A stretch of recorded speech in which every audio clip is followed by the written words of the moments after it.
दोस्तों, आप लोग कैसे हो? मैं फिर से लेकर आया हूँ एक नई हॉरर फिल्म की कहानी जिसका नाम है एयर ड्रॉप। एक अकेली माँ जैला से जो आज रात अपनी ऑनलाइन मुलाकात के साथी से एक महंगे रेस्तरां में मिलने आई है। चूंकि सामने वाला अभी तक नहीं पहुंचा, वह फ्रंट डेस्क पर बैठकर एक ड्रिंक मंगवाती है। तभी अचानक उसे एक एयर ड्रॉप मैसेज मिलता है जिसमें लिखा होता है, आज रात तुम्हारा सबसे डरावना सपना सच होने वाला है। चौंकाने वाली बात यह है कि एयर ड्रॉप की सीमा केवल 15 मीटर होती है, यानी वो रहस्यमयी इंसान उसी रेस्तरां में कहीं मौजूद है। जैला चारों ओर नजर दौड़ाती है, लेकिन सब अपने अपने फोन में व्यस्त हैं। ये पता लगाना नामुमकिन है कि संदेश किसने भेजा। इतने में उसका ऑनलाइन डेट हेनरी पहुंचता है और दोनों एक टेबल पर बैठ जाते हैं। लेकिन बात शुरू ही हुई थी कि रहस्यमयी व्यक्ति फिर से एक मैसेज भेजता है, घर की निगरानी कैमरा चेक करो।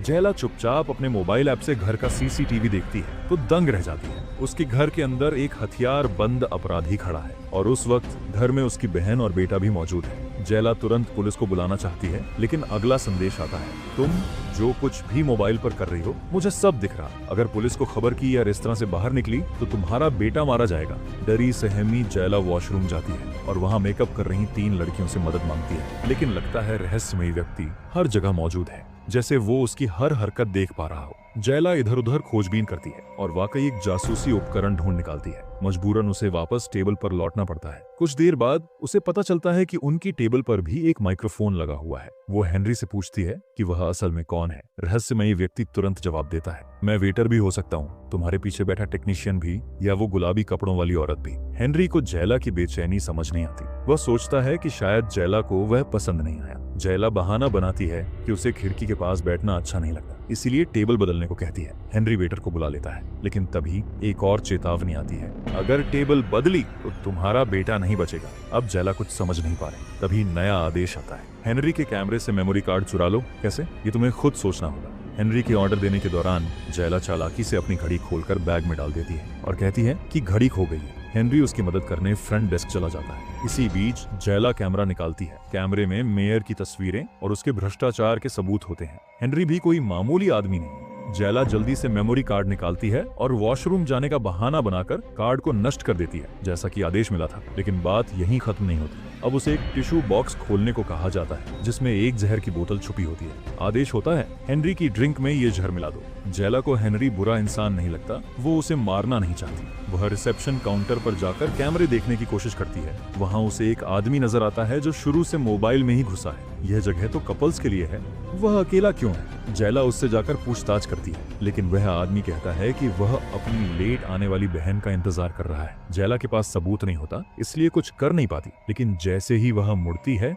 उसे एक और मैसेज आता है, समय बर्बाद मत करो। अब जैला वापस लौटती है तो पाती है कि हेनरी बिल चुका है और जाने की तैयारी में है। जैला बार बार उठकर कहीं जाती रही, जिससे हेनरी निराश हो गया। बेटे की जान बचाने के लिए जैला एक चाल चलती है। वह हेनरी के करीब जाकर उससे बात करती है, जिससे हेनरी रुक जाता है। फिर हेनरी वेटर को बुलाकर दोबारा खाना ऑर्डर करता है। तभी रेस्तरां का पियानो वादक संगीत बजाना शुरू करता है। जैला को एक तरकीब सूझती है। वह एक नोट पर लिपस्टिक से मदद करो लिखती है और उसे टिप के रूप में पियानो वादक तक पहुंचवा देती है। पियानो वादक वह नोट पढ़ता है, एक नजर जैला की ओर देखता है और फिर चुपचाप फोन करने चला जाता है, लेकिन जल्दी ही फोन काट देता है। जैला को यकीन नहीं होता कि उसने मदद की या नहीं। तभी वही नोट वापस उसकी प्लेट में लौट आता है, साथ ही एक और मैसेज, अब तुम्हें अपनी गलती की सजा मिलेगी। अगले ही पल पियानो वादक जमीन पर गिर जाता है, मर चुका है। कैमरे में जैला देखती है कि उसके घर में उसकी बहन को मारकर बेहोश कर दिया गया है। अच्छा ये रहा कि बेटे को कुछ नहीं हुआ, उसे बस एक कमरे में बंद कर दिया गया है। अब जैला जरा भी जोखिम नहीं ले सकती। वह बार काउंटर से 2 ड्रिंक्स मंगवाती है और हेनरी के वॉशरूम जाते ही उसमें जहर मिला देती है। तभी उसकी नजर फिर उसी संदिग्ध आदमी पर जाती है। वो चोरी चुपके उसे देख रहा होता है और अपने फोन में कुछ कर रहा होता है। फिर वही होता है, जैला को फिर से एक मैसेज मिलता है। जब जैला को शक होता है कि वह आदमी ही असली अपराधी है, तभी हेनरी वापस लौट आता है। जैला फौरन खुद को संभालती है और कहती है कि उन्हें अपनी पहली मुलाकात का जश्न मनाना चाहिए, लेकिन उसका ज़मीर जाग जाता है और वह जहर नहीं मिला पाती। इसी बीच हेनरी कपड़ों पर गिरा पेय साफ करने वॉशरूम चला जाता है। जैला फिर देखती है कि वो आदमी अब भी उसे घूर रहा है। अब की बार वह गुस्से से भर उठती है और उससे सीधे बात करने ही वाली होती है। तभी वह आदमी की बहन वहां आ जाती है। तब जाकर जेहला को एहसास होता है कि शायद वह गलत इंसान को शक कर रही थी। तभी बारटेंडर जेहला से बात करता है और बताता है कि वो दोनों भाई बहन इस रेस्तरां के रेगुलर ग्राहक हैं, लेकिन आज जिस सीट पर वो अक्सर बैठते थे उस पर एक बूढ़ा आदमी बैठा था। जेहला को अचानक सब याद आ जाता है। जब वह रेस्तरां में आई थी तब उसी बूढ़े से उसकी हल्की सी बातचीत हुई थी और उस वक्त वह उसे उसकी डेट समझ बैठा था। अब जेहला 2 शराब के गिलास लेकर सीधा उसी बूढ़े के पास जाती है। बूढ़ा समझ जाता है कि उसका राज खुल गया है और जेहला को बैठने को कहता है। वह बताता है कि हेनरी दरअसल मेयर की घोटालों में शामिल होने का अहम गवाह है और उसे आज रात मरना ही होगा। जेहला को सिर्फ मोहरा बनाया गया है क्योंकि उसकी पहचान साधारण है, ताकि बाद में किसी को कुछ शक न हो। बूढ़ा तंज कसते हुए कहता है कि अगर जेहला होशियारी न दिखाती तो पियानो बजाने वाले की जान भी न जाती। असल में जेहला ने जब वो नोट भेजा था तब उसने ही पियानो वाले की ड्रिंक में जहर मिला दिया था और उसे धमकी दी थी कि अगर उसने कुछ कहा तो मारा जाएगा। तभी हेनरी वापस आता है और जेहला को किसी और आदमी से बात करते देखकर चौंक जाता है। माहौल थोड़ा अजीब हो जाता है, लेकिन जेहला जल्दी से स्थिति संभालती है और झरमिला ग्लास उठाकर माहौल हल्का करती है। जब हेनरी चला जाता है, बूढ़ा अपने वादे के अनुसार कातिल को वापस बुला लेता है और खुद मिठाई खाने लगता है। लेकिन तभी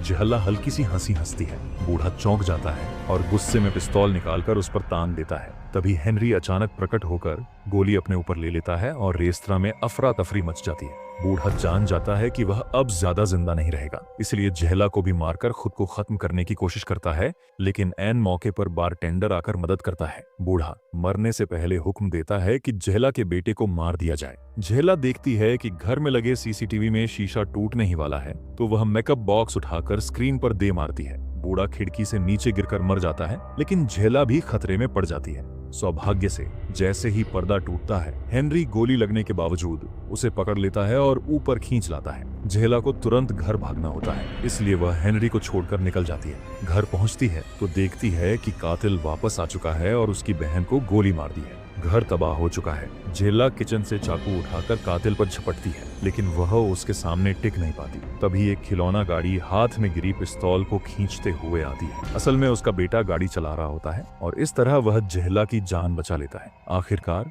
खतरा टल जाता है। बहन को भी सिर्फ मामूली चोटें आई होती हैं। कहानी के अंत में जेहला और हेनरी साथ हो जाते हैं और सादा सा जीवन जीने लगते हैं। फिल्म देखकर समझ आता है कि ये तो एक कॉमेडी फिल्म निकली। इतनी बेवकूफी भरे कातिल और बेचारा पियानो वाला तो बिना बात मारा गया। लगता है उसने घर से निकलने से पहले पंचांग नहीं देखा। तो दोस्तों, आज की कहानी यहीं खत्म होती है। अगली बार फिर मिलेंगे।